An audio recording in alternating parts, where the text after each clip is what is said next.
They've been less than welcoming to people in homosexual relationships.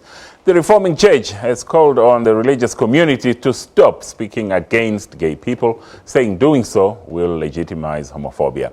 The Pretoria Church says biblical scripture needs to be interpreted in the context of today's way of life.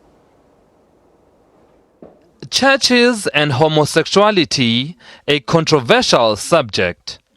Recently, some churches have been accused of discriminating against gay and lesbian people. But this Pretoria Church says it welcomes all.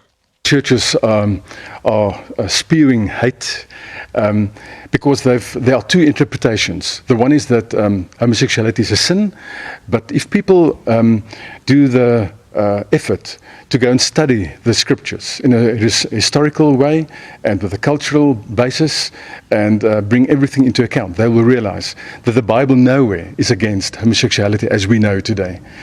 He says some churches find homosexual relationships challenging. It's a very complex thing today.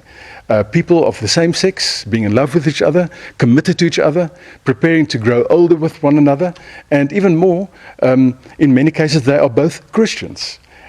Gay rights activists are calling on both the LGBTI community and churches to work together. There are lots and lots of things in the Bible that we no longer keep, that we no longer say is true, like slavery. I mean, we don't have slaves anymore. 20, 30 years ago, we used the Bible to say racism is okay. There's verses in the Bible that we can use to justify apartheid. We don't do that anymore, but now this one thing has come up. The key message here is that everyone should feel welcomed and loved in church, whether they are straight or gay. Sipho Stirman, SABC News in Pretoria.